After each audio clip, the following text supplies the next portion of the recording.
sedikiranya bergabung dengan kami, maksudnya berkolaborasi dengan Himpasai, ini merupakan kegiatan yang sangat luar biasa kami rasa. Jadi dengan senang hati kami dari pengurus Himpunan Mahasiswa Pascasarjana Aceh Yogyakarta, uh, ya sebuah penghormatan lah bagi kami. Ya jarang-jarang ada kegiatan seperti ini. Artinya kami dari Pasai ya lebih mendapat informasi beasiswa BPI sedalam-dalamnya. Nanti akan kita bincangkan dengan dua narasumber kita yang sudah berhadir. Baik, sebelumnya saya sedikit menjelaskan yaitu organisasi kami, yaitu Himpunan Mahasiswa Pascasarjana Aceh Yogyakarta. Himpasai merupakan salah satu organisasi paguyuban Aceh yang ada di Yogyakarta, merupakan wadah silaturahmi antara mahasiswa Aceh yang ada di Yogyakarta dan juga mahasiswa-mahasiswa yang ada di seluruh, khususnya yang ada seluruh di Yogyakarta dan juga di luar Yogyakarta. Jadi kami dari Himpunan Mahasiswa Pascasarjana Aceh Yogyakarta, ya himpunan kami adalah wadah untuk bertukar ide, gagasan, pikiran, dan lain sebagainya, yaitu guna adalah untuk menciptakan karakter yang berintegritas demi masa depan Indonesia yang lebih indah, saya rasa seperti demikian. Ya, buat teman-teman yang dirahmati oleh Allah Subhanahu wa Ta'ala, Himpasai juga mengharapkan adanya kegiatan yang sedemikian rupa, yaitu bincang-bincang beasiswa. Ya, gunanya adalah untuk memberi wawasan kepada teman-teman kita yang butuh yaitu beasiswa. Ya, jujur saya pribadi belum mendapat beasiswa dari manapun. Ya, jadi semangat saya untuk berkuliah sangat luar biasa. Nah, dari S1 saya tidak ada beasiswa, sampai hari ini tidak beasiswa. Ya, beasiswa BI ya, Bapak Ibu. Artinya masih beasiswa pribadi, masih masih menggunakan dana pribadi seperti. Ya, untuk teman-teman yang sudah mendapatkan beasiswa dan teman-teman yang pemburu beasiswa, bisa kita bilang, yang sudah berhadir di Zoom acara virtual, ya semoga kedepannya kita lebih bijak dalam menggunakan beasiswa, ataupun yang belum mendapatkan beasiswa sama-sama kita berusaha ya untuk mendapatkan beasiswa dengan semaksimal mungkin. Kami dari pengurus Himpasai juga ada mengadakan yaitu kegiatan diskusi bulanan, itu Pak Ketua. Jadi setiap bulan kami mengadakan diskusi ataupun sharing session.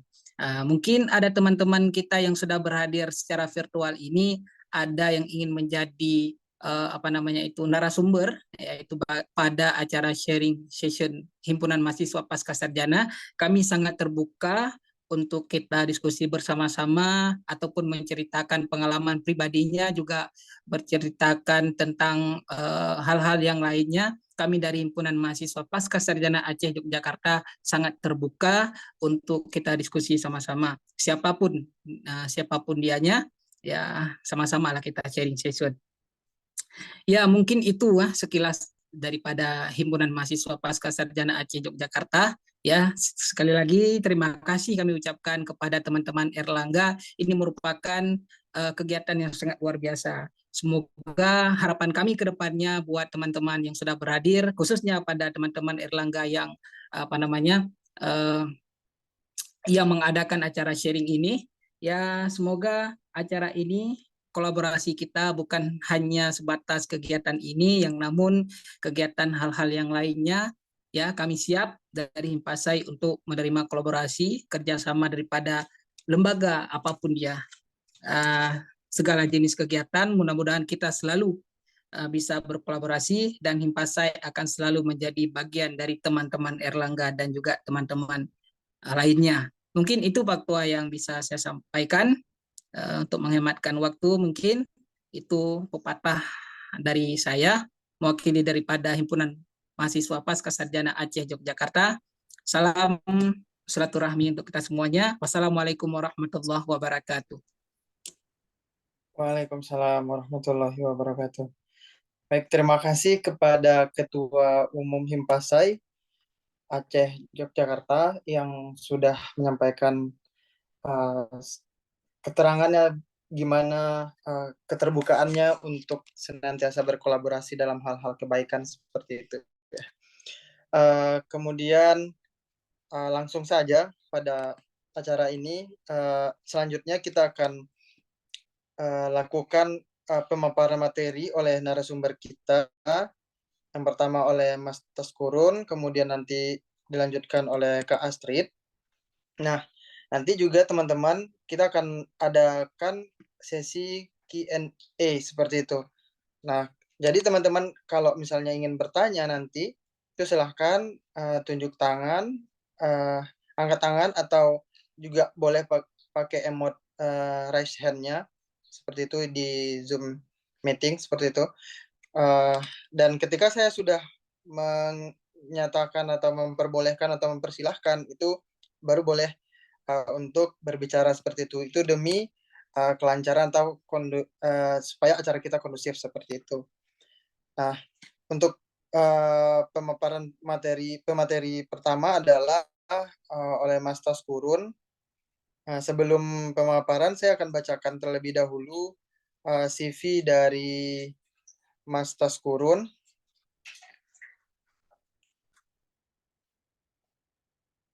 Nah, Mas Taskurun ini merupakan lulusan dari Universitas Negeri Makassar ya. Nah, merupakan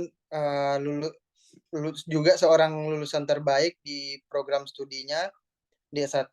Kemudian beliau juga sekarang adalah seorang penerima beasiswa BPI dari tahun 2022. Kemudian saat ini beliau sedang menempuh studi di Magister Akuntansi Universitas Airlangga. Untuk organisasi beliau juga cukup aktif ya. Di S1 beliau ikut Kopma, kemudian KPMPM, BKPT UNM, kemudian Teater Kakana, seperti itu. Jadi kalau misalnya dari segi organisasi beliau sangat banyak ya, dan tentu ini juga merupakan salah satu poin nanti ketika kita mendaftar untuk beasiswa-beasiswa seperti itu. Langsung saja kepada Mas Taskurun, dipersilahkan. Baik, terima kasih Mas Armadani. Uh, ini waktunya berapa menit untuk saya? 10 menit, Mas. Saya share PPT aja ya. Ini PPT saya 15 slide kok, dan tidak terlalu panjang karena malam juga sampai. Ini udah terlihat ya Mas? Sudah, Mas. Nah, ini kan. Baik, Assalamualaikum warahmatullahi wabarakatuh.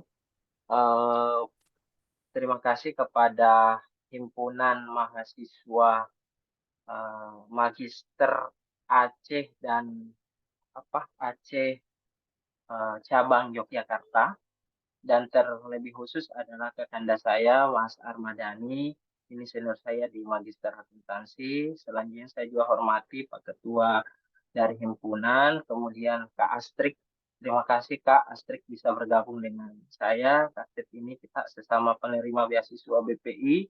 Beliau senior saya, beliau sekarang doktor akuntansi di Universitas Erlangga. Terima kasih Kak bisa bergabung dengan kita. Karena ini Aceh, saya mau berpantun sedikit. Buah manggis dalam karung, buah buah, buah manggis dalam karung, buah mangga dibawa dari Surabaya. Salam manis dari saya Taskurun, Kesatria Erlangga dari Surabaya.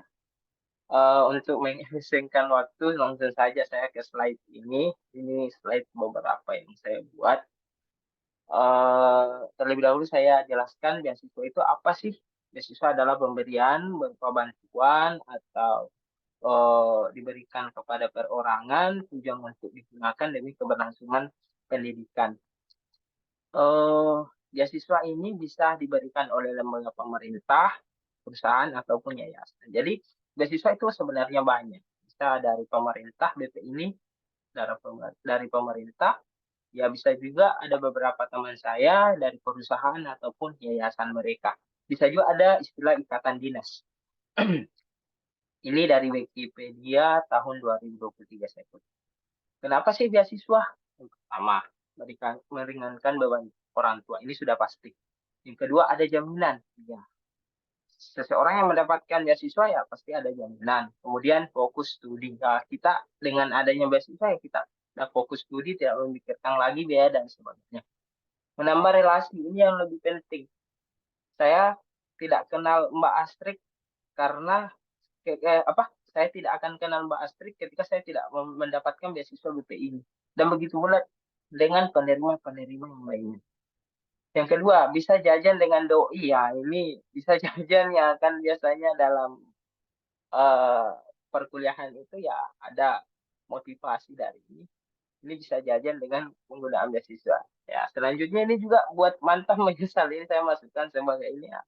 Kadang seseorang yang mendapatkan beasiswa itu mantannya biasanya menyesal. Mudah-mudahan mantan-mantan yang mendapatkan beasiswa itu menyesal ya. Selanjutnya jenis-jenis beasiswa. Ini saya ambil S1, IP kuliah unggulan BPI PPA Pertamina, BPI dan sebagainya. Untuk S2 ini hanya beberapa yang saya sebutkan ya. Sebenarnya masih sangat banyak. Unggulan, BPI, LPDP dan sebagainya. Untuk S3 ya begitu pula ada unggulan, BPI, PPA, Pertamina dan sebagainya. Tips and trick. Ini saya tips and tricknya itu ada 3P. Planning. Jadi seseorang yang mau mendapatkan beasiswa dia harus merencanakan. Kemudian play. Jadi orang selalu merencanakan tanpa memulai, itu tidak mungkin kita dapatkan beasiswa. Selanjutnya yang paling utama adalah pray. Kita berdoa. Jadi usaha tanpa doa sama hal ada itu adalah sesuatu yang pincang. Begitu pula doa tanpa usaha juga pun akan pincang. Jadi ini harus bergandengan. Nah, ini dalam beasiswa itu ada menulis esai. Ini yang sering dijadikan momok bagi seseorang pencari. Jadi ini beberapa tips. Tentukan topik apa yang akan kita mau pelajari bidang keahlian, kumpulkan sumber-sumbernya, banyak-banyak bertanya kepada awardi, pelajari perguruan tinggi yang akan kita pilih, menulis secara struktur ilmiah, jadi kita tulis esai itu secara struktur ilmiah dan perbanyak CV tentang pengabdian sosial. Apa itu BPI? Ini saya kutip dari panduan BPI 2023. Sebenarnya penjelasan yang penjelasan lebih penjelasan yang lebih runtutnya itu ada di panduan, tapi ini saya kutip beberapa yang penting-penting.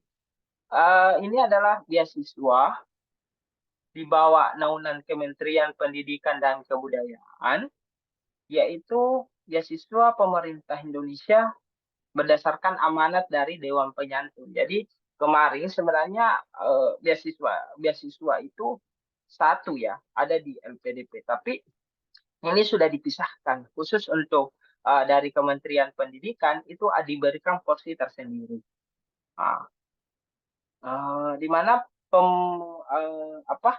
lembaga yang mengelola itu sekarang untuk BP itu adalah dikenal dengan Balai Pembiayaan Pendidikan Tinggi dan unit-unit utamanya di lingkungan Kemendikbud Ristek yang didanai oleh LPDP. Jadi sebenarnya BPI ini juga pemberi biayanya itu dari LPDP. Namun mekanisme dan proses perekrutannya itu ditentukan sendiri dari Kemendikbud itu sendiri. Jenis-jenis beasiswa S1 dan S2. Jadi saya akan lebih membahas ini dalam tentang S1 dan S2. S3-nya nanti akan dibahas oleh Kak Astrid. S1 itu ada calon guru SMA dalam negeri, ada satu gelar pelaku budaya, beasiswa Indonesia Maju ini untuk beasiswa yang berprestasi, pernah melakukan prestasi yang secara nasional, diakui secara nasional seperti PKM dan prestasi-prestasi yang lainnya. Asrama mahasiswa, stipendium Hungarium ini untuk rekomendasi dari kementerian. Selanjutnya ada PTA, pendidikan PTA S2 PTA, ini yang sekarang saya jalani. Pendidikan tinggi vokasi, ini juga ada pendidikan dan tenaga kependidikan ini untuk khusus guru, S2 guru, SMK yang telah memiliki nomor induk nomor induk kependidikan ya. Nah, kemudian pelaku budaya, ini untuk teman-teman yang bergelut dalam kebudayaan, itu juga ada S2-nya. Selanjutnya beasiswa Indonesia Maju sama halnya dengan yang S1 itu yang berprestasi, dan yang S2 stipendium itu juga sama dengan S1. Ini untuk calon guru SMA. Ya, untuk S1-nya ini ya di sini sasarannya lulusan SMA atau mahasiswa ongoing. Paling tinggi dia berada pada semester 3. Ini untuk S1 ya. Untuk pelaku budaya yaitu dia mendapatkan rekomendasi dari ketua paguyuban, penghayat atau ketua majelis syuro. Tapi sekarang pelaku budaya itu mekanismenya yang saya baca itu dia ada proses kurasi ke Kementerian Pendidikan mengenai pelaku kebudayaan. Dia memasukkan beberapa berkas, kemudian dia mendapatkan sertifikat atau semacam pengakuan itu bahwa dia bergelut di kebudayaan, maka dia bisa mendaftar itu.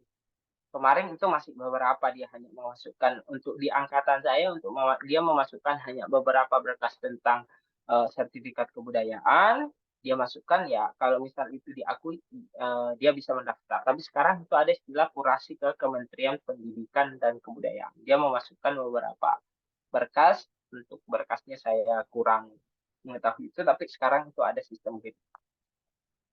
Nah, ini beasiswa AMN, penghuni asrama mahasiswa Nusantara yang diusulkan oleh pihak berwenang. Selanjutnya stipendium, ini yang saya tadi jelaskan, yaitu mahasiswa penerima beasiswa. Ini adalah diusulkan oleh Direktorat Sumber Daya Kementerian atau untuk menerima beasiswa. Jadi ini orang yang terpilih dari kementerian yang direkomendasikan untuk mendaftar beasiswa ini. Untuk S2 tadi PTA itu dibagi ada dosen tetap, mengajar di bawah Kementerian Ristek Dikti. Misal kalau ada yang telah menjadi asisten dosen, ini dia sudah belum melaksanakan belum bergelar S2, ini bisa mendaftar pada poin pertama. Yang kedua, ini yang saya sekarang yaitu calon dosen pada perguruan tinggi negeri baru di bawah Kemendikbud Ristek Dikti. Ini mekanisme yang saya masuki. Selanjutnya, tenaga kependidikan ASN atau perguruan tinggi negeri akademik dan tenaga kependidikan ASN yang melaksanakan tugas direktorat. Ya, misal ada pegawai dan sebagainya. Pegawai kependidikan di perguruan tinggi itu bisa mendaftar S2 jalur pendidikan PTA. Selanjutnya pendidikan vokasi, PTA dan vokasi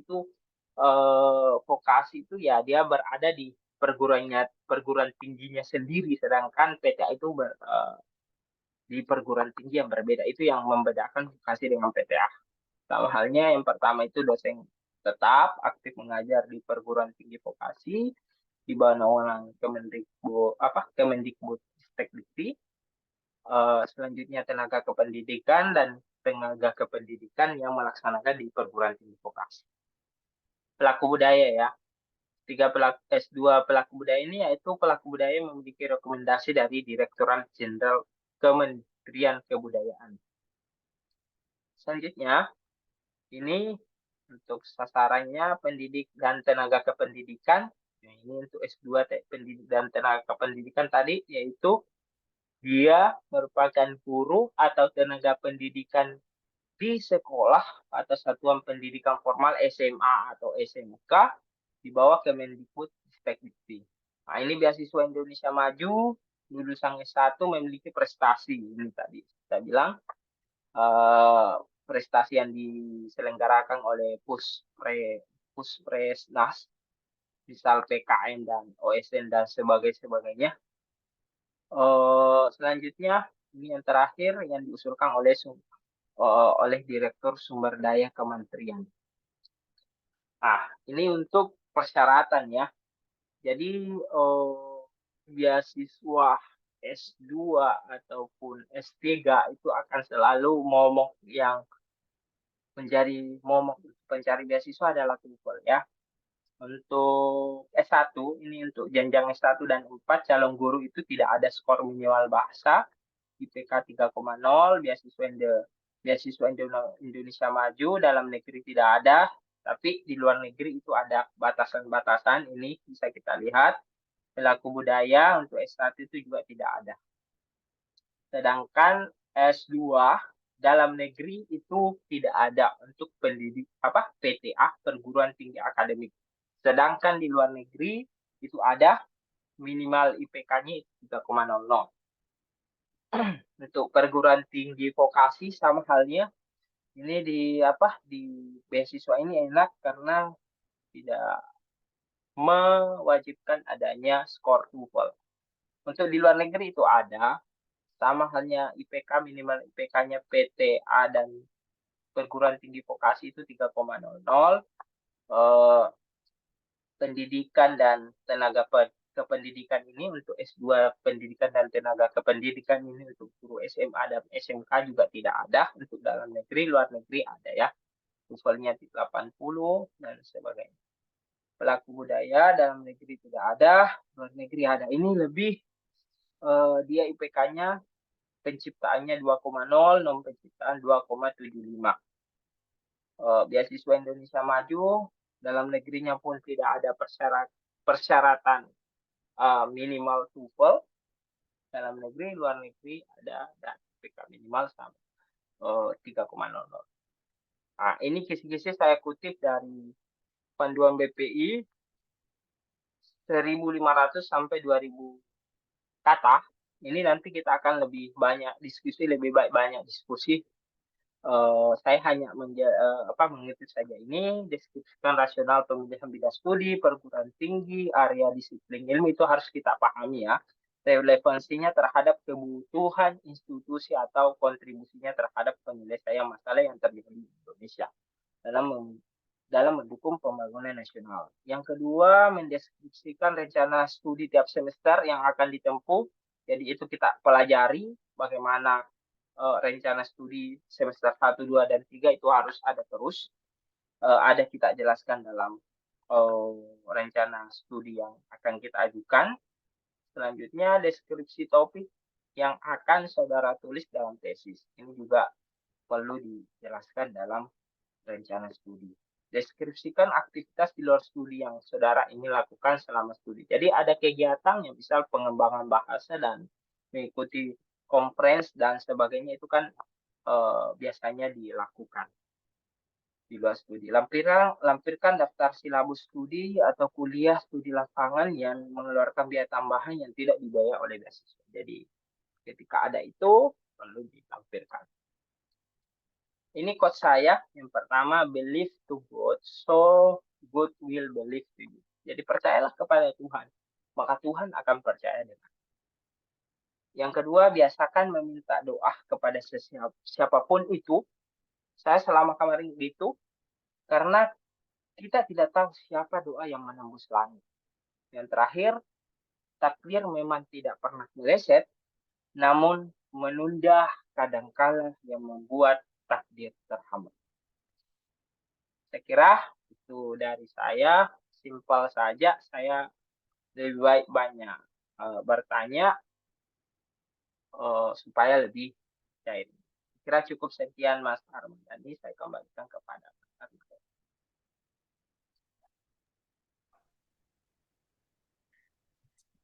Baik Mas, boleh di stop share dulu. Baik, terima kasih atas pemaparan materi yang sangat luar biasa ya dari Mas Taskurun. Walaupun waktunya singkat, cukup detail sebenarnya dan tentunya akan sangat banyak yang ingin dipertanyakan oleh teman-teman dari peserta nantinya. Kemudian kita lanjut terlebih dahulu ke Kak Astrid untuk pemaparan materinya sebelum nanti masuk ke sesi tanya jawab seperti itu.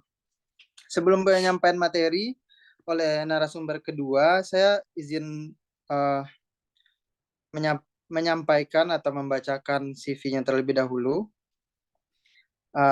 Nama narasumber adalah Astrid Maharani, SEM Akun, CRS, CSRA, CSP, CRA. Nah, panjang sekali ya gelarnya. Ini kelihatan bahwasanya beliau orang yang sangat suka dengan belajar seperti itu. Kemudian pendidikan S1, S2-nya ditamatkan di Universitas Jember, bidang akuntansi. Kemudian saat ini sedang menempuh studi S3 atau doktoral di Ilmu Akuntansi Universitas Airlangga. Sertifikasinya cukup banyak, seperti yang telah disampaikan sebelumnya. Kemudian beliau juga saat ini sebenarnya adalah seorang dosen di Universitas Muhammadiyah Jember. Kemudian di BPI Kemendikbudristek tahun 2022 Unair. Kemudian beliau juga aktif di Ikatan Akuntan Indonesia Komisariat Jember wilayah Jawa Timur. Publikasi beliau juga tidak kalah mentereng. Beliau sudah mempublikasikan di Q2 terbaru di 2023 ada 2 publikasi seperti itu. Nah, ini merupakan pride tersendiri ya bagi insan akademis seperti itu. Kemudian pengabdian juga tidak kalah banyak. Terakhir di tahun 2020, 2021 dan 2022 itu pemberdayaan masyarakat melalui desa sehat berbasis Independent Family Health Evaluation di Desa Tutul, Kecamatan Balung, Kabupaten Jember. Juga telah mengikuti seminar internasional di Australia tahun 2023. Nah, langsung saja, tentu sangat-sangat menarik akan mendengar pemaparan materi dari pemateri yang luar biasa ini. Kepada Kak Astrid, dipersilahkan. Baik, suara saya ya? Iya, Kak. Terdengar ya? Tetap putus-putus tidak ya? Kurang clear, Kak. Tapi bisa coba, Kak. Coba dilanjutkan, Kak. Nanti kalau misalnya kurang clear, kami kasih tahu. Baik, baik. Baik, terima kasih Mas Armani selaku moderator. Langsung saja saya ambil alih ya, Mas Armani. Jadi saya pertama-tama akan mengucapkan terima kasih terlebih Armadani, dahulu. Oh ya, Mas Armadani. Ya, jadi terima kasih kepada Mas Armadani ya sebagai inisiator juga yang menghubungi saya kemarin ya saat ketika kesediaan untuk menjadi narasumber pada malam hari ini. Luar biasa ini masih ada bergabung 38 sampai 40 ya yang masih stay tune di Zoom kita. Tolong saya dinotis Mas Armadani kalau misalnya ada kendala teknis ya di WA atau di Japri. Baik. Eh, Pertama mungkin saya berterima kasih kepada Ketua Umum Himapasai Aceh yang ada di Jogja gitu ya, yang saat ini mungkin lagi melanjutkan tugas. Di sini manggilnya Kak semua ya. Kak Sariulis, selamat malam, salam kenal dari saya dari Jember, Jawa Timur. Mungkin ini adalah silaturahmi akbar gitu ya. Jadi silaturahmi dari seluruh penjuru Indonesia luar biasa. Eh, dari Komapas Pekanbaru, dari Gelas Kosong Komunitas Cendikia, kemudian moderator yang luar biasa ya Mas Armadani, kemudian ada Kak Taskurun ya, Magister Akuntansi di Unair juga yang pernah kita berjumpa ya di saat seminar internasional. Menurut saya ini adalah salah satu forum silaturahmi cendikia yang sangat besar ya. Dan ini adalah salah satu juga apa ya yang saya dari dulu memang terusik bagaimana mahasiswa itu membuat 24 jamnya bermanfaat. Nah, ini adalah suatu wadah bagi teman-teman semuanya S1, S2, S3. Kita nggak usah memandang itu dulu lah. Yang penting kita prosesnya seperti apa. Salah satunya dengan cara luar, luar biasa ya menurut saya, menginvite IG. Sepertinya sepele ya teman-teman ya, tapi dari situlah sebenarnya awal kita itu sebenarnya nginvite selama ini yang bermanfaat atau enggak sih IG-nya, media sosial kita bermanfaat atau tidak, bisa menginspirasi atau tidak, mencari inspirasi itu di mana. Nah, hal-hal seperti itu yang mungkin nanti teman-teman kita sepenuhnya tidak hanya sebatas di sini saja. Silakan teman-teman yang ingin bertanya lebih lanjut, mungkin ada yang masih ingin bertanya lebih dalam lagi terkait BPI S3 seperti itu ya, bisa menghubungi saya. Terkait dengan S2-nya bisa menghubungi ke atas turun gitu ya. Karena tidak menutup kemungkinan apa yang menjadi bahasan kita pada malam hari ini hanya sebatas karena keterbatasan waktu. Lebih dalam kita bisa lebih gali potensi ada di masing-masing individunya melalui media sosial yang bermanfaat itu ya. Jadi itu tadi sekilas penyemangat bagi teman-teman semuanya untuk bisa mengikuti pada malam hari ini apa saja yang menjadi insight baru seperti itu ya. Eh, apakah terlihat? Sudah, Kak. Baik. Pertama-tama mungkin saya perlu sekali seperti yang tadi ya dijelaskan oleh Kak Atas Kurun bahwa ada beberapa hal memang yang menjadi apa sih kelebihannya BPIA cuman beasiswa dibiayai selesai tidak, tapi ya itu tadi ya salah satunya yang paling saya membekas sih membuat mantan menyesal ya Mas Taskurun ya. Jadi ini adalah satu tolak ukur kita membuat kita itu lebih tahu sebenarnya tuh kita limit kita itu lebih kok dari yang selama ini kita gali itu kurang, masih ada sisi lain kita seperti itu ya, ada sisi lain kita yang masih bisa terus digali katanya anak senja gitu ya teman-teman semuanya ya. Jadi eh, malam ini mungkin saya akan bahas ini ya, apa itu beasiswa S3 BPI, kemudian apa saja tahapan pendaftaran dari BPI, dan bagaimana tips dan trik lolos BPI. Teman-teman, terutama yang malam ini berkumpul dan ingin melakukan perbaikan atas hasil yang kemarin, teman-teman S3 terutama ya. Teman-teman S3 ini Mas Armadani lagi apa ya? Lagi sumringah karena ada batch 2 dari Beasiswa Pendidikan Indonesia yang membuka peluang bagi teman-teman S3 BPI seperti itu ya dengan skema PTA, PTF seperti PTV itu untuk bisa melakukan pendaftaran di batch 2 ini. Jadi manfaatkan kalau nggak salah malam ini ya batasnya atau besok saya lupa juga. Sepertinya besok ya masih ada pendaftaran. Jadi monggo teman-teman silahkan teman-teman yang ingin bertanya apa saja yang harus disiapkan ya. Baik. Apa itu beasiswa S3 BPI? Tentu saja sama ya, seperti yang Mas Taskurun tadi. Jadi, eh, mungkin sederhananya begini teman-teman. Ada yang bilang BPI LPDP, ada yang bilang BPI Kemdikbud. Nah, sebenarnya teman-teman, BPI itu adalah produk yang dikeluarkan oleh Kemdikbudristek. Ya, pendanaannya dari LPDP. Besarannya gimana, Kak? Apakah sama nih? Kak Armadani dari LPDP ya, kalau Mas Taskurun dari BPI. Ditanya tuh, besarannya sama nggak uang bulanannya? Pasti jawabannya sama. Teman-teman, untuk besaran uang semuanya yang ada di dalamnya, itu kami sudah sharing juga ya antara teman-teman LPDP dan BPI itu sama persis ya, sama persis. Bagaimana cara pengajuannya, dan tepat waktunya alhamdulillah ya sampai detik ini saya sudah ke Australia dibayari BPI, Scopus saya dibayari BPI, dan itu menjadi penyemangat saya untuk bisa lebih lagi. Oh iya, di S3 ada berapa kali kesempatan nanti akan kita bahas ya untuk ke luar negeri dan berapa kesempatan untuk mengikuti ke seminar internasional dan berapa kesempatan untuk publikasi Scopus yang didanai oleh BPI. Nah, seperti itu. Jadi ini teman-teman dosen perguruan tinggi maupun perguruan tinggi vokasi ya, itu silahkan bisa melakukan pendaftaran S3 BPI, kemudian tenaga kependidikan atau teman-teman tendik ya, teman-teman tendik itu juga bisa melakukan pendaftaran dengan skema S3 BPI.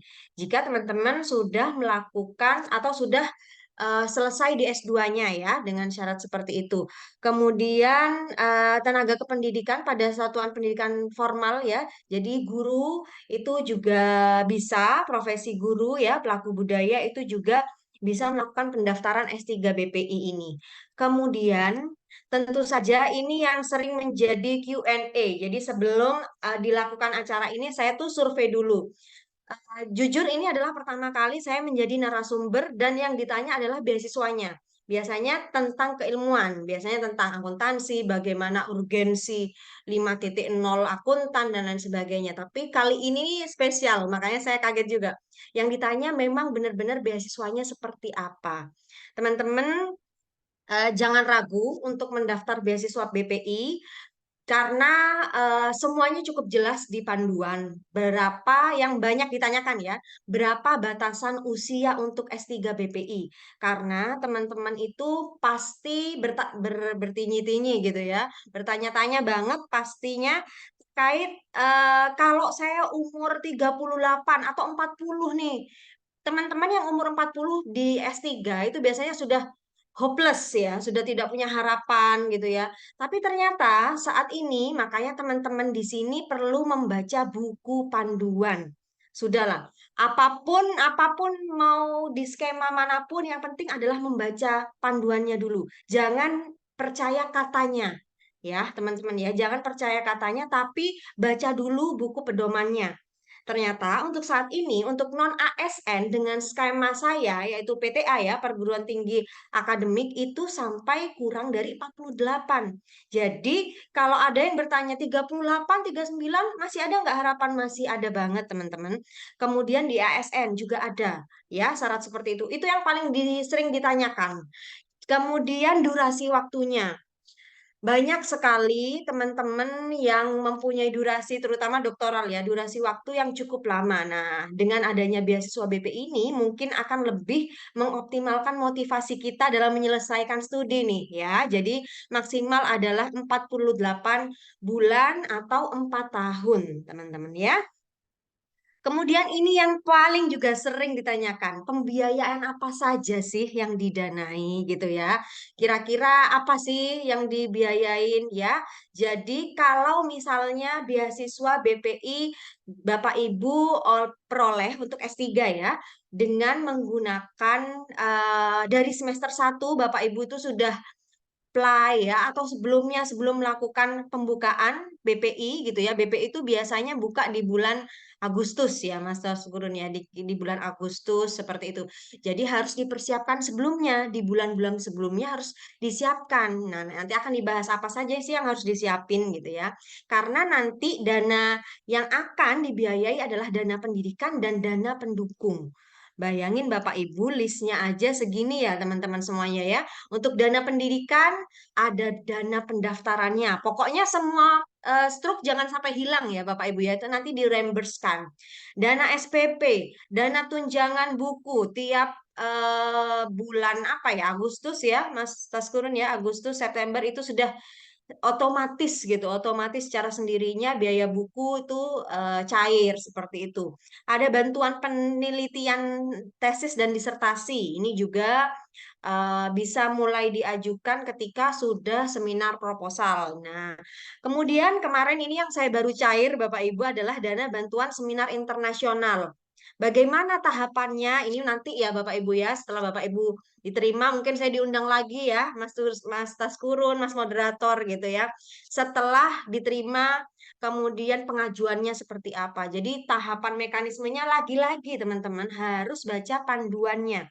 BPI sudah menyediakan panduan pencairan keuangan yang harus dipatuhi seperti itu. Jadi diikuti saja apa saja yang menjadi ketentuan. Kemudian dana publikasi jurnal internasional. Bapak Ibu, untuk S3 BPI dan teman-teman sekalian, untuk beasiswa BPI S3 itu yang didanai hanya Q1 dan Q2 ya. Dan ini harus diperhatikan bagaimana peringkatnya di Skimago ya. Jadi Bapak Ibu nanti harus melampirkan bukti pembayarannya berapa? Enggak, pukul rata. Pokoknya Q2 meskipun gratis akan diberikan pendanaan oleh BPI. Yang penting ada LOA, ada bukti dari Skimago dan ada artikelnya seperti itu. Kemudian ada biaya pendukung terkait dengan dana transportasi. Misalnya Bapak Ibu di luar kota atau di luar negeri seperti itu ya. Dana asuransi kesehatan. Nah, ini juga bisa.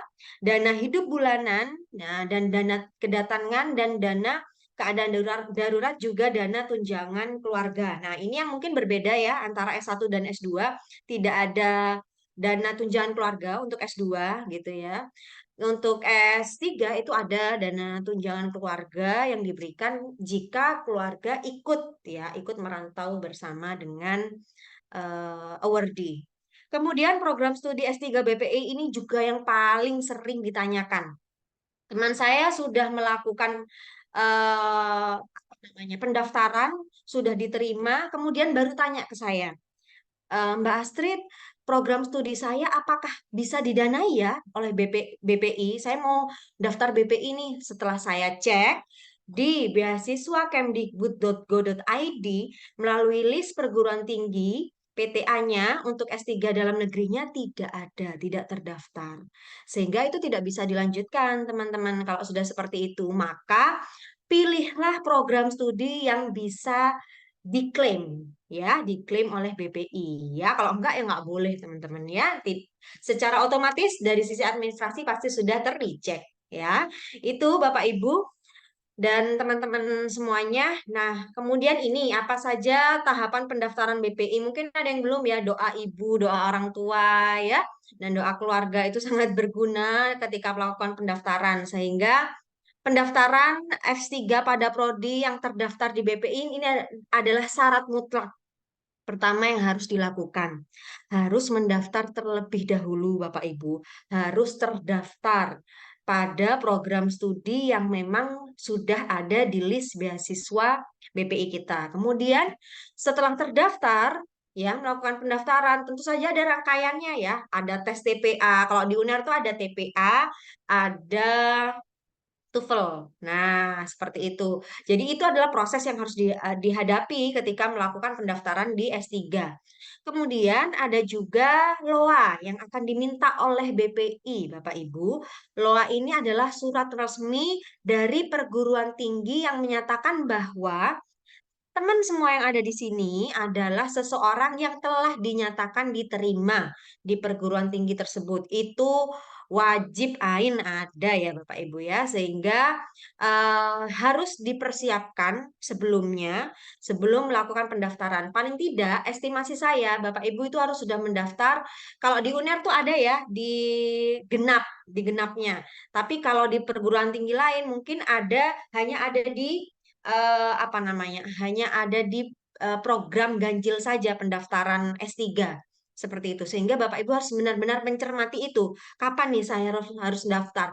Harus setelah daftar apakah harus defer atau menahan dulu supaya tidak menjadi awardee yang ongoing. Kebetulan saya ongoing. Jadi saya baru di semester 2 dibiayai oleh BPI.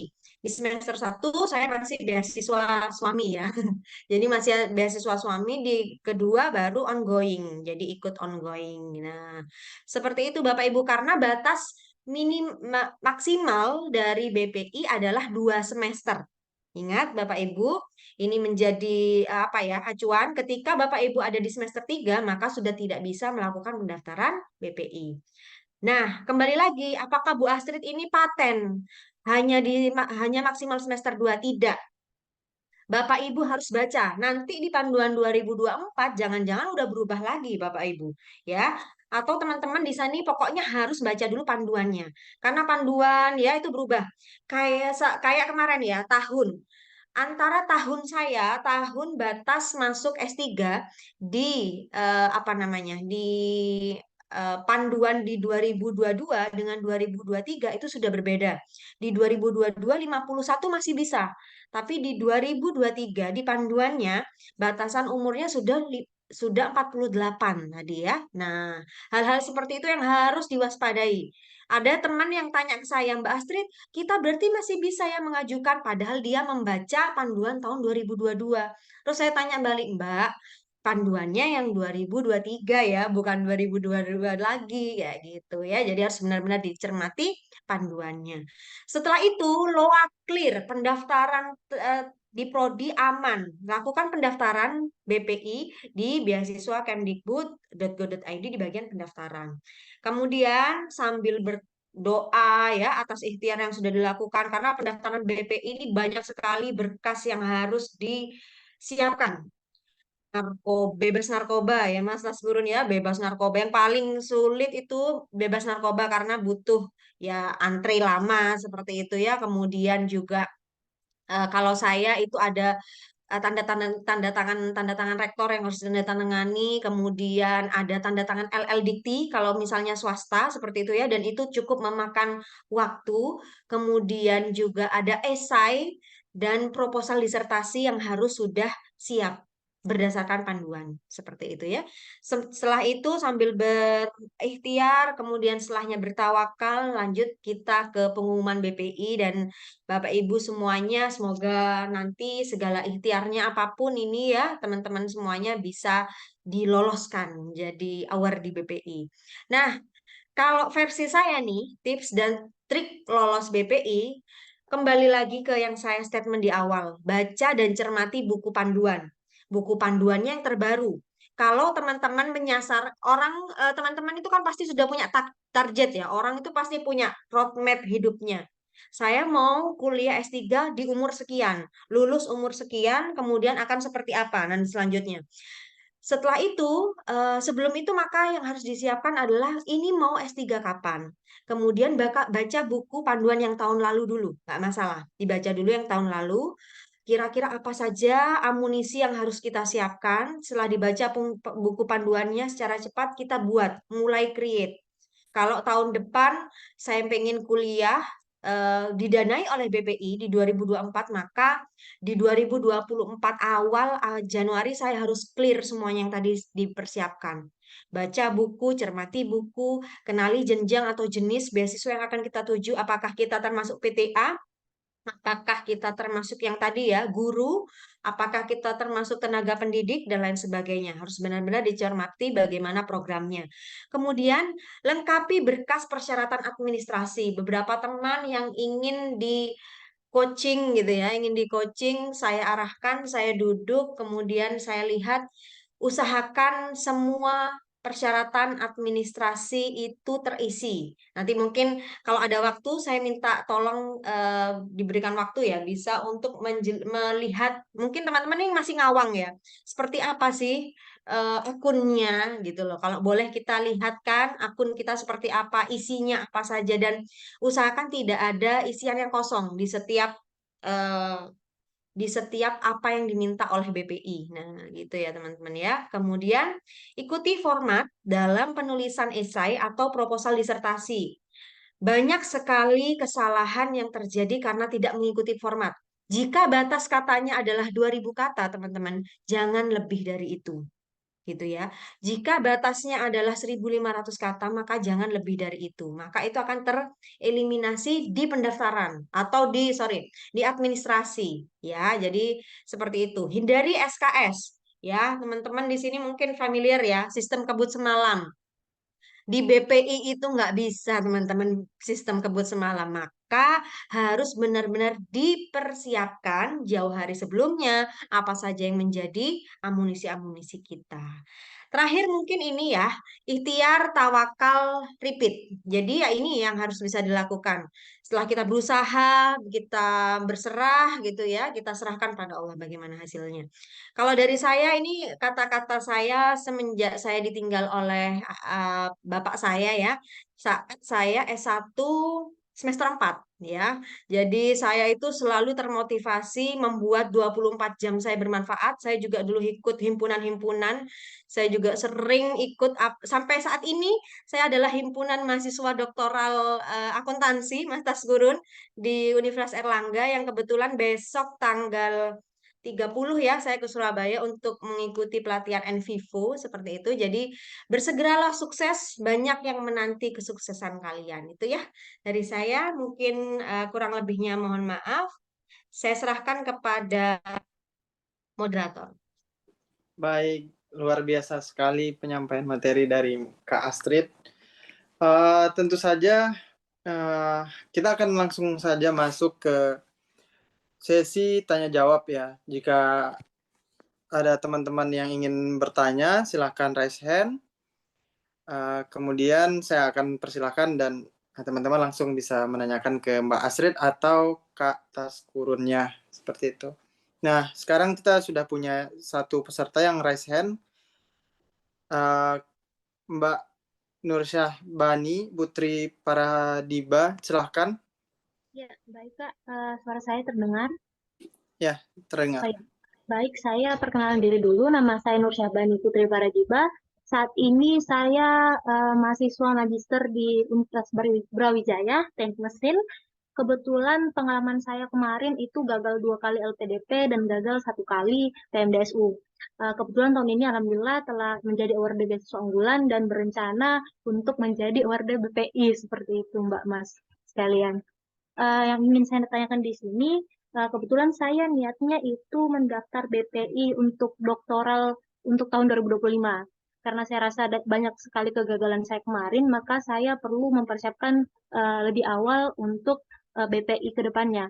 Nah, pertanyaan saya ini, apa saja tahap seleksinya ke Astrid? Itu yang pertama, apakah ada wawancara atau tes tertulis? Yang kedua, mungkin boleh dibagi sedikit tips untuk menyiapkan portofolio saya sebelum saya mendaftar sebagai doktoral. Mungkin seperti itu. Itu saja. Terima kasih. Wassalamualaikum warahmatullahi wabarakatuh.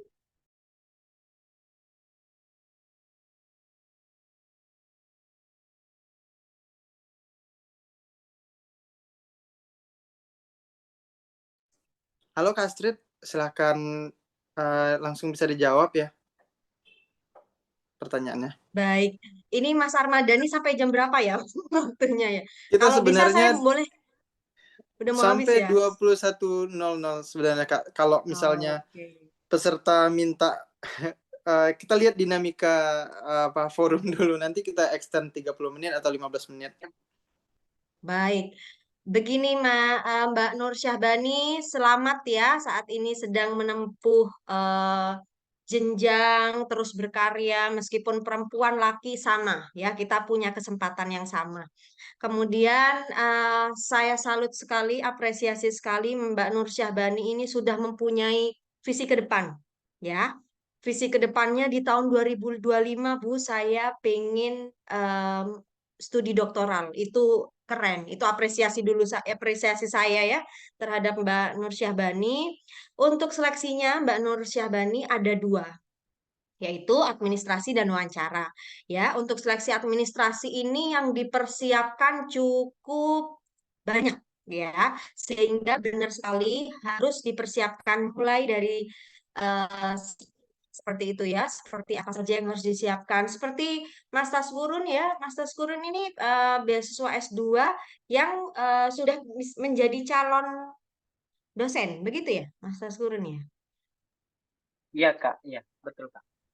Ah ya, sama berarti. Kalau di S3 juga ada seperti itu. Jadi ada kewajiban bahwa punya surat dari perguruan tinggi yang akan tempat kita mengabdi ketika kita kembali. Atau seperti saya sudah menjadi dosen, kemudian mendaftar BPI itu bisa ya. Jadi Mbak Nur Syahbani, first thing first yang menurut saya adalah setelah Mbak lulus S2, Mbak Nur Syahbani lulus S2, segera mencari di mana tempat Mbak Nur Syahbani sudah akan memulai karir ya, karena itu sudah cukup penting. Kalau bisa saya share screen sedikit, ini saya buka aja ya beberapa berkas yang ini sebenarnya sudah ada yang dihapus oleh BPI sendiri ya. Jadi saya ini kan harus membuka hal yang dulu udah saya apply ya. Jadi tampilannya seperti ini Mbak Nur Syahbani. Dari data diri beasiswanya itu apa saja. Nah, nanti ini ada lolos ya. Kita detail. Nah, ini yang dipersiapkan adalah seperti ini, seperti informasi keluarga ya. Ini jangan. Oke, kalau yang ini bolehlah. Unggah dokumen, pas foto, KTP, ijazah terakhir ya. Kemudian surat pernyataan, kemudian rekomendasi dari pimpinan, LOA. Nah, ini yang tadi ya saya jelaskan. Jadi Mbak Nur Syahbani ketika mau masuk mau ikut mau S3 di 2025, 2024 itu sudah mulai ancang-ancang untuk mencari perguruan tinggi mana yang Mbak akan mendaftar S3-nya. Oke. Kemudian surat rekomendasi. Saya waktu itu karena ongoing, jadi saya mengambil dari Bu Nur Leli selaku Kaprodi ya. Kaprodi S3 akuntansi karena waktu itu ongoing. Kalau tidak, maka saya dua tuh waktu itu ngelampirin dua. Nah, dari dosen saya waktu S2. Nah, seperti itu. Yang tahu saya lah, karena nanti akan ditanya berapa lama si orang yang memberikan rekomendasi ini mengenal awardee, calon awardee. Nah, kayak gitu ya. Jadi dipersiapkan itu. Kemudian surat izin pimpinan, proposal penelitian. Nah, ini yang baru sebenarnya kalau waktu saya di 2022 belum ada batasan 2000 kata. Kalau sekarang itu ada batasan 2000 kata. Jadi di press, tapi nggak apa-apa. Persiapkan aja proposal penelitiannya seperti apa. Bagus lagi ketika Mbak Nur Syahbani sudah punya roadmap penelitiannya itu runtut gitu ya. Akuntansi keuangan terus gitu dari S1 sampai S3 seperti itu. Kemudian KHS terakhir, kemudian kemampuan sertifikat ya, kemudian ke sertifikat bahasa internasional ini juga sudah saya upload, cuman ini nggak tahu ya ke mana karena mungkin ini sudah lama.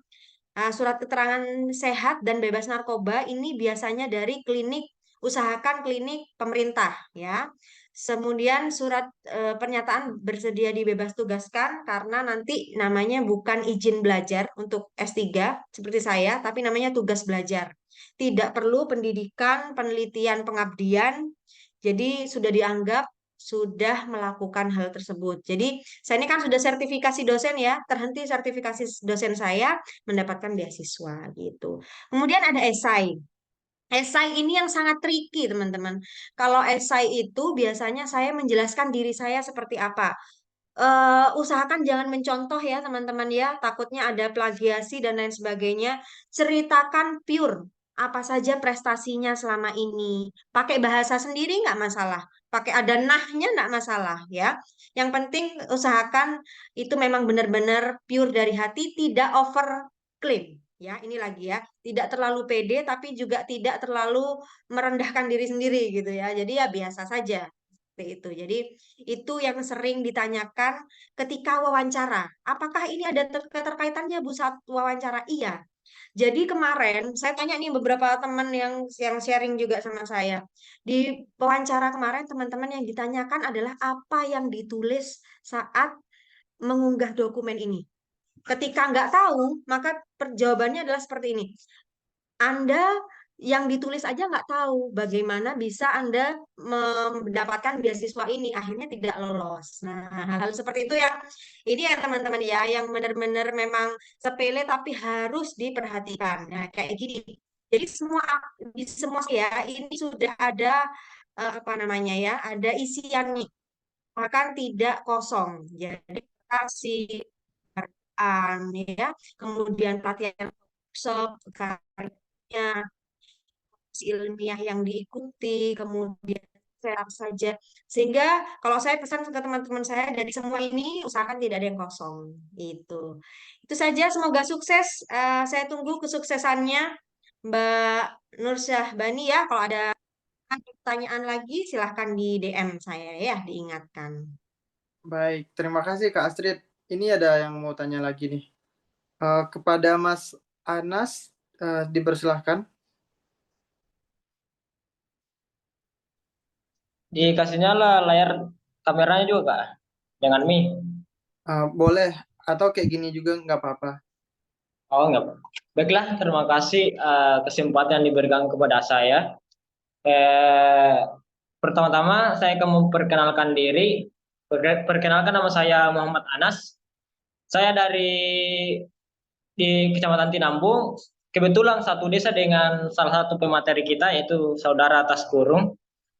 Eh, saya alumni dari Universitas Sulawesi Barat, salah satu kampus negeri di Sulawesi Barat yang baru berdiri belum cukup 20 tahun. Baiklah, saya mau bertanya mengenai beasiswa BP ini. Terkait dengan apakah kita masih bisa daftar beasiswa BPI jika kita sudah terdaftar di perguruan tinggi. Nah, jika kita sudah apakah kalau kita sudah menerima atau sudah terdaftar di BPI, apakah dana yang sudah kita keluarkan pas pembayaran SPP atau UKT semester pertama atau semester 2, apakah dikembalikan atau bagaimana, Kak? Nah, ya, dan juga Kak, begini juga Kak, mau Kak juga bertanya mengenai apa namanya, bagaimana itu Kak, berapakah persentase jika kita sudah terdaftar di perguruan tinggi dalam program magister toh Kak, apakah kita berpeluang besar untuk keterima beasiswa BPI atau bagaimana itu Kak? Mohon arahnya Kak. Terima kasih. Baik, terima kasih Mas Anas. Mas Taskurun, silahkan Mas dijawab langsung Mas. Oke, oke. Terima kasih Mas Armadani dan terima kasih kepada Mas Anas. Kebetulan Anas ini teman saya dari Sulawesi Barat dan kebetulan juga universitas yang dia tempati itu adalah universitas yang memberi saya rekomendasi untuk bisa menjadi awardee ini. Baik, saya menjawab. Yang pertama tadi pertanyaannya, apa tadi pertanyaan yang pertama, bagaimana apakah kita bisa diterima ketika kita sudah ini. Salah satu persyaratan yang paling utama pemberkasan dalam beasiswa ini adalah harus terdaftar. Ada LOA, sama halnya dengan S1 maupun S2 maupun S3. S1 itu minimal kita semester 3. Di S2 itu minimal semester 2 dan S3 juga minimal semester 2. Jadi ketika kita meskipun kita bisa mengikuti perkuliahan, bisa juga tidak. Kemarin saya mekanisme kayak gini. Saya kemarin itu mendaftar di perguruan tinggi di Universitas Airlangga itu, saya mengajukan bersamaan dengan beasiswa ini. Jadi prosesnya itu saya semua mencari di universitas, mulai dari Universitas Negeri Hasanuddin, UI, UGM, semua saya cari. Kemudian saya lakukan apa namanya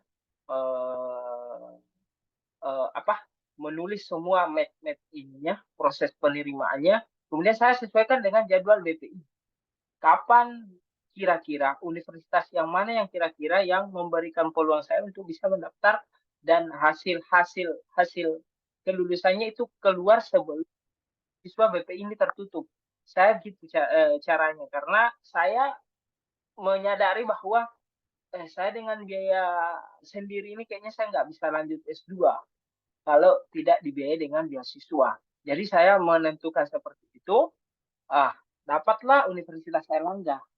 Hanya satu-satunya Universitas Airlangga itu yang match dengan jadwal BPI, karena Universitas Airlangga itu terbuka beberapa sesi. Itu bagusnya Universitas Airlangga. Jadi waktu itu saya lulus, kemudian saya langsung masukkan itu kalau nggak salah 5 hari atau 3 hari lah. Saya tuh pokoknya 3 hari pengumuman langsung saya masukkan itu semua berkas. Kalau nggak salah 3 hari waktu itu mepet sekali waktunya dengan pendaftaran itu. Tapi saya yakin kayaknya bisa. Nah, kemudian waktu itu saya pun juga dituntut dengan pembayaran yang segera. Kita registrasi segera. Ini lagi yang menjadi kendala buat saya adalah pengajuan DEFER itu yang sangat bergelut dengan pihak dari UNAIR, Universitas Erlangga, yang perlu kita chat saya semua ULT dan mungkin hampir semua pegawai UNAIR ini saya chat semua itu. Betapa rumitnya pengajuan DEFER itu untuk di Universitas Erlangga. Tapi saya berusaha terus-menerus. Saya lebih fokuskan ke BPI terlebih dahulu. Saya nggak memperhatikan itu. Alhamdulillah saya lulus. Saya setelah kelulusan itu saya sampaikan ke pihak registrasi. Malah waktu itu saya langsung disambut dengan baik. Kemarin saya agak chat saya tidak di-read dan sebagainya. Ini sekedar ini. Prosesnya saya sampaikan bahwa saya lulus BPI, lalu saya disambut, langsung saya dikasih itu 3 hari range-nya saya dikasih DEFER. Karena waktu itu sudah berjalan, saya sebenarnya awardi BPI 2.0 tahun 2022, tapi saya DEFER ke 2023. Begitu. Kemudian tadi pembayaran.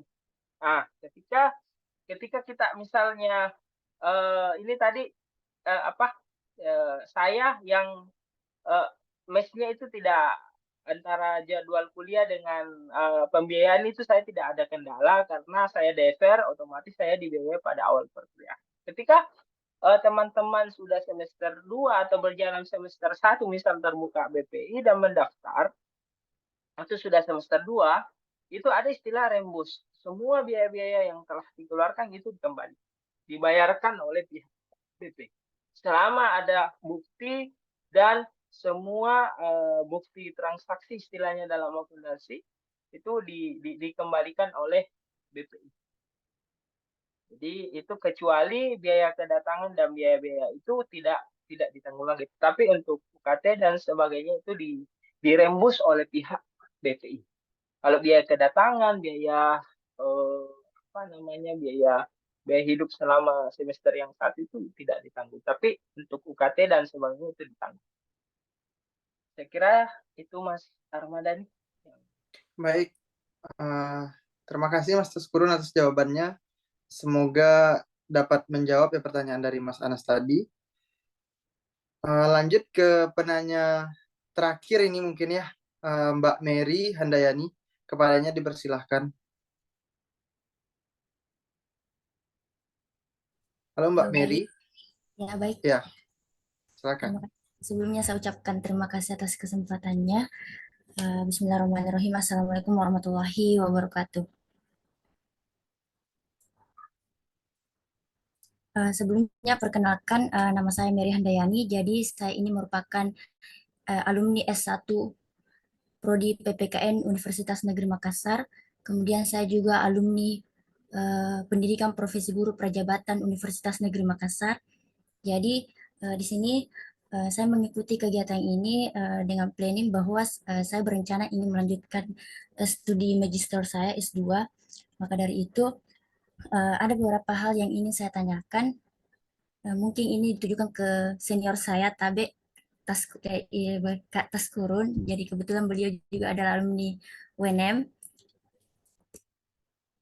Pertama, yang ingin saya tanyakan adalah apakah beasiswa BPI ini mengakomodir seluruh universitas yang ada di Indonesia? Nah, misalnya saat ini saya memiliki planning ingin melanjutkan S2 saya di Universitas Negeri Yogyakarta. Jadi, apakah ketika saya mendaftar terlebih dahulu di universitas tersebut, kemudian saya mendapatkan LOA, kemudian LOA tersebut saya gunakan untuk berkas sebagai proses administrasi dari BPI, apakah UNY ini terkoneksi beasiswanya ke BPI atau tidak. Kemudian yang kedua adalah selain berkas LOA tersebut, apa saja berkas-berkas penting lainnya yang perlu saya siapkan dalam mengikuti seleksi beasiswa BPI ini. Kemudian pertanyaan yang ketiga adalah bagaimana sistem seleksi dalam beasiswa BPI ini sendiri? Apakah ini memiliki sistem gugur mulai dari tahap administrasi, ada beberapa tahap-tahap dalam seleksi BPI ini. Kemudian apa saja tahap-tahapnya? Apakah mulai dari administrasi, ada tes khusus dan sebagainya seperti itu. Terima kasih. Assalamualaikum warahmatullahi Baik, wabarakatuh. terima kasih pada Mbak Mary. Mas Taskurun, silahkan ya, langsung bisa dijawab. Kemudian kalau misalnya ada tambahan dari Kak Astrid juga boleh, silahkan. Dan karena pertanyaannya banyak ya, kalau misalnya lupa nanti bisa langsung diingatkan oleh Mbak Mary-nya. Iya, Kak. Silakan Mas Taskurun. Mas, ini juga alma mater dengan saya Mas Armadani. Kemudian terima kasih Mbak Dek Mary ya. Kalau di Makassar itu kita panggil Adek Mary, Dek. Kalau di Jawa ini Mbak Mas gitu ya Mas. Jadi agak ini. Tadi juga ada kata tabe. Tabe itu permisi Mas. Ini perlu saya ini kan karena di sini banyak orang Sumatera atau Sumatera. Yang pertama tadi apakah saya bisa mendaftar? Sangat bisa mendaftar dengan mekanisme yang saya tawarkan itu yang telah saya jelaskan tadi. Itu ada pendidik dan tenaga pendidik, pendidik dan tenaga kependidikan. Mary ini bisa masuk. Tips saya silahkan masuk ke sekolah terlebih dahulu. Kalau misal tidak, ini yang kayak kalau saya ini lebih berpotensi Mary di mana itu dia di pendidik dan tenaga kependidikan untuk guru SMA dan SMK. Silakan masuk ke sekolah, urus NUPTK. NUPTK itu nomor urut pendidik dan tenaga kependidikan untuk SMA dan SMK. Jadi mekanisme S2 itu kita bisa masuk ketika kita memiliki NUPTK itu. Kalau di dosen itu ada NIDN ya Kak Astrid.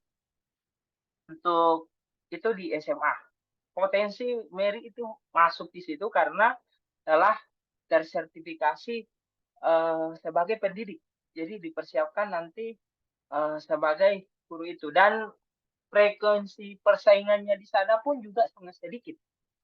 Jadi kemarin saja pas saya welcoming dari pihak kementerian itu masih range yang diterima dengan yang terterima atau kuota dengan yang lulus itu masih sangat berapa persen? 30% kalau nggak salah kemarin kalau nggak salah ini. Jadi masih banyak guru-guru yang tidak mau menggunakan kesempatan itu. Jadi Mary silakan urus segera, cepatnya cari sekolah, kemudian urus NPTK. Kemudian dia mendaftar di UNJ, apakah bisa? Ini ada daftar perguruan tinggi tersendiri, itu ada websitenya Mary, nanti saya sertakan itu webnya, bisa dicari daftar perguruan tinggi apa saja yang dibiayai oleh BPI. Sepengetahuan saya itu rata-rata perguruan tinggi yang terakreditasi A dan jurusannya pun terakreditasi A. Yang saya telusuri itu begitu. Pas saya menelusuri perguruan tinggi yang akan saya daftar kemarin itu kayak begitu. Jurusannya A, kemudian perguruan tingginya pun A, kalau nggak salah seperti itu. Kemudian yang terakhir apa ya tadi yang terakhir itu? Coba apa tadi yang terakhir saya agak lupa. Mary, coba disampaikan. Saya ulangi pertanyaan yang terakhir itu adalah bagaimana sistem seleksi dalam perekrutan BPI ini? Apakah dia memiliki sistem gugur atau dan sebagainya? Terima kasih. Saya nggak lupa tadi itu sistemnya itu yang pertama seleksi berkas, ini semua pemberkasan. Kemudian yang terakhir adalah seksi wawancara. Itu tidak ada TBS, tidak sama dengan LPDP. Kenapa? Apa yang menyebabkan? Karena yang menyeleksi di BP itu adalah LOA. Kan di LPDP itu nggak wajib ada jalur LOA, ada juga non LOA. Tapi di BPI itu harus wajib ada LOA atau surat keterangan lulus dari perguruan tinggi. Jadi dari situ ya effortnya lah untuk menyeleksi itu. Kemudian berkas apa saja? Saya kayaknya perlu share screen-nya untuk S2 ya.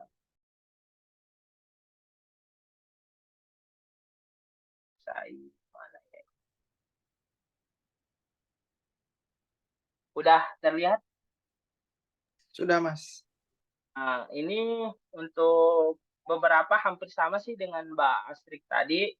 Ada pas foto, kemudian KTP, ijazah terakhir, surat pernyataan. Ini surat pernyataan kita bisa download dari buku panduan, surat rekomendasi dari pimpinan. Ini rekomendasi saya ambil dari universitas dari tadi Mas Anas gitu, dari Universitas Sulawesi Barat, LOA. Ini surat keterangan kelulusan dari perguruan tinggi yang akan kita tuju. Surat rekomendasi dari akademisi. Surat rekomendasi ini kalau saya ambil dari penasehat akademik saya di S1. Kemudian surat izin pimpinan ini juga saya ambil dari Universitas Sulawesi Barat. Dokumen rencana studi ini saya buat. Surat perjanjian kerja ini kan saya calon dosen. Ini saya kan belum mengabdi. Kemarin saya melakukan perjanjian dengan Universitas Sulawesi Barat. Jadi mekanismenya kayak gimana ya silakan Mary kalau misal mau mengambil mekanisme ini, cari perguruan tinggi negeri yang belum lama terbentuk, yang masih membutuhkan SDM dosen, lakukanlah komunikasi dengan pihak pimpinan dan perguruan tinggi. Kemarin saya komunikasi dengan Unsulbar itu saya dipersyaratkan dengan mengambil konsentrasi yang sangat dibutuhkan di sana.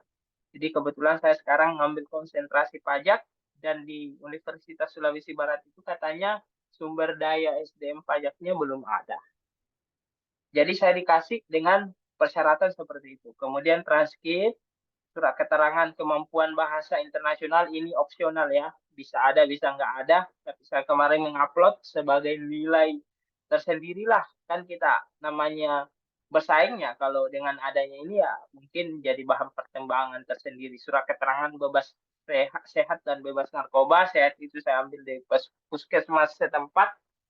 Bebas narkoba ini saya ambil dari BNN. Ini pun saya takut ya.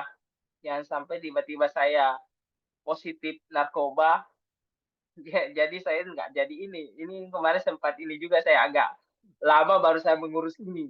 Saya harus menghindari dari konsumsi obat dan sebagainya karena enggak serta merta juga biasanya terindeks positif juga kalau kita mengonsumsi obat-obat yang misal kalau kita sakit dan sebagainya jangan periksa dulu bebas narkoba. Bisa-bisa nanti niatnya mau daftar ya malah ditangkap oleh pihak narkoba.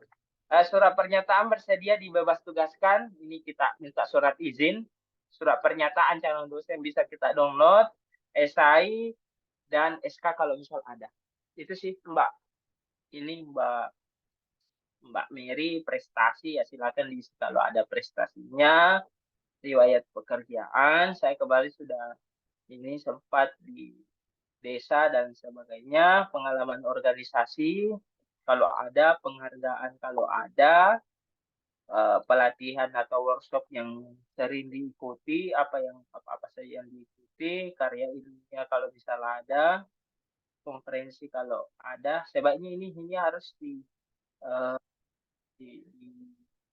dipersiapkan sedini mungkin sekarang, ikut-ikut konferensi, riset juga ini, publikasi penting karena pada dasarnya beasiswa BPI ini ditujukan untuk dosen. Saya kira itu sih Mas Ahmadani. Baik, terima kasih atas jawabannya Mas Taskurun. Mungkin kalau Mbak Mary dan teman-teman yang lain, karena waktu kita terbatas ya, teman-teman, itu gunanya kami buat syaratnya follow, bagi yang sudah registrasi itu follow akun IG pemateri. Kalau misalnya ada nanti yang mau ditanyakan itu bisa langsung DM, insya Allah Kak Astrid maupun Kak Taskurun itu bakal jawab kok kayak gitu.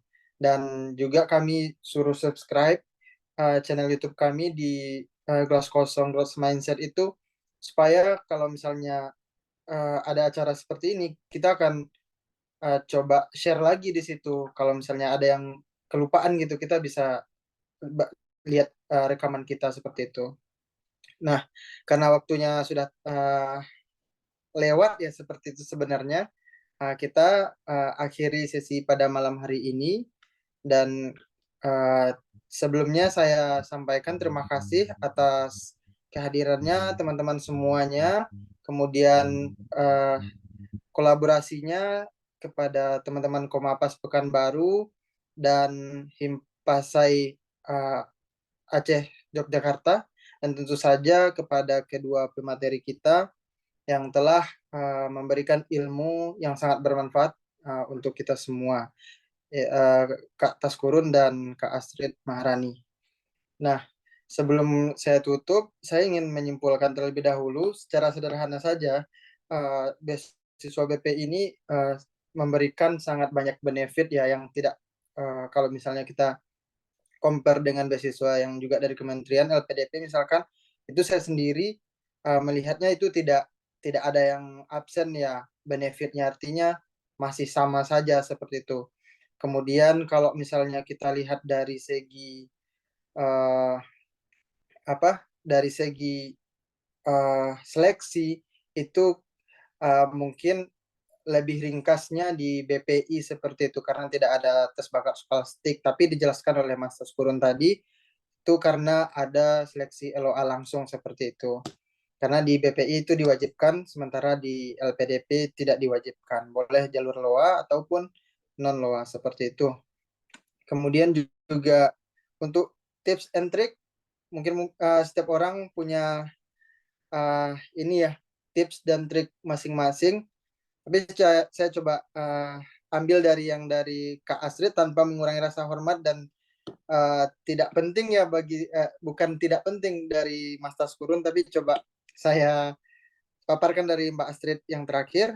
Yang pertama itu kita harus baca dan cermati buku panduan karena di sanalah secara detail sebenarnya dan telah terang gimana syarat dan ketentuan proses pendaftaran di BPI. Kemudian kenali jenjang atau jenis beasiswa yang ingin kita tuju, kemudian lengkapi berkas, persyaratan administrasi, kemudian juga ikuti format dalam penulisan esai atau proposal disertasi. Nah, untuk penulisan esai mungkin di sesi yang berbeda, kalau misalnya kita punya kesempatan nanti kita coba komunikasikan dengan pemateri lagi, kita coba akan bahas dengan sesi terpisah ya, seperti itu. Karena esai ini merupakan salah satu syarat yang sangat-sangat penting menurut saya, dan tidak semua orang bisa menulis esai seperti itu.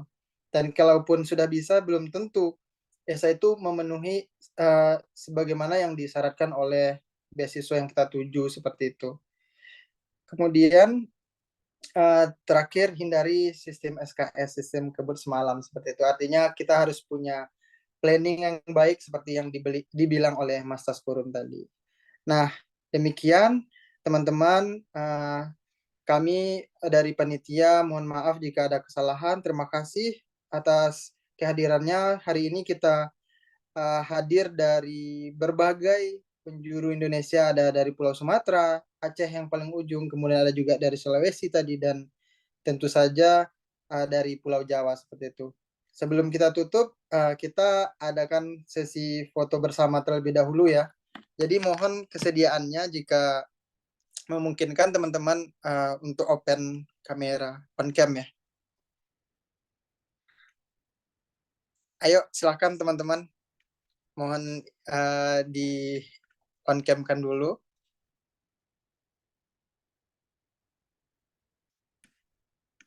Kalau Oke. yang perempuan mungkin mencari kerudung ya, Mas Armadani ya. Kalau yang bapak-bapak harusnya udah langsung bisa on cam ya. Kalau mohon maaf ya Kak, karena laptop yang saya gunakan itu kameranya lagi rusak jadi nggak bisa on cam Kak. Oke, tidak masalah. Baik.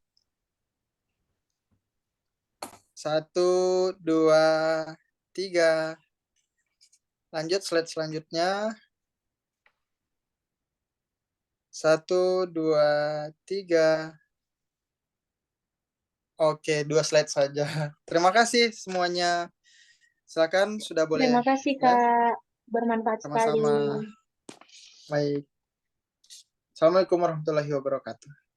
Waalaikumsalam warahmatullahi wabarakatuh. Izin nih Kak.